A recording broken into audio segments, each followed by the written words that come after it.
Hi there, Lori Birch here, your go-to wills and trust attorney. Picture this scenario, if you will. You get a call in the middle of the night from your daughter's college roommate. She's been in an accident and is being rushed to the hospital. You are hours away and trying desperately to find out what is going on. You call the hospital only to find out that they'll give you very limited information. You have no idea of her condition and you have no idea what's happening. You are powerless. Why? Because she's 18 years old, and while she still may be your baby, in the eyes of the law, she's an adult, and no one, not even a parent, has automatic rights to medical information or to make medical or financial decisions. So, pop quiz, what do you do? What do you do?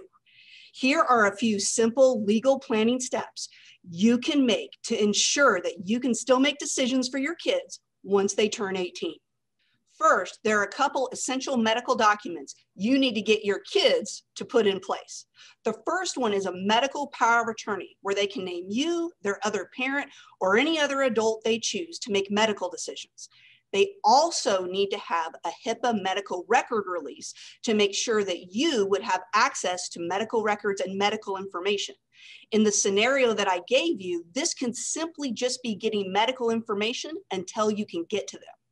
Second, I also recommend that 18-year-olds get a financial power of attorney.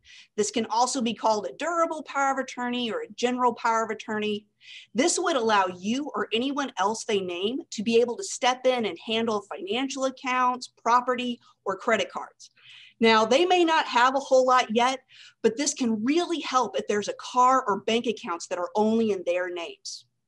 Finally, speaking of bank accounts, it's a good idea to make sure that your child has set up their accounts with a POD, pay on death, or if it's a joint account, to make sure that you would have access if they passed away.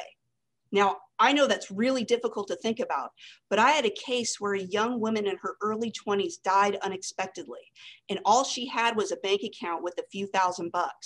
But the bank wanted the parents, who obviously were tremendously grieving, to go through an extensive and expensive probate process. Now, luckily, in this case, I was able to work my charm and have the bank work with the parents, but it would have been so much easier if the daughter had set up her account in a way that would have allowed her parents to have access. As a parent, I know that none of us wants to think about our child being hospitalized, disabled, or dying, but it is possible, and it will only cause more heartache to be left powerless to take care of your kids. These do not have to be expensive or complicated matters to address. Contact us today to get started immediately or to schedule a complimentary consultation. And while we're at it, we can discuss if it's time for you to finally get that will in place or to update it now that your kids are adults.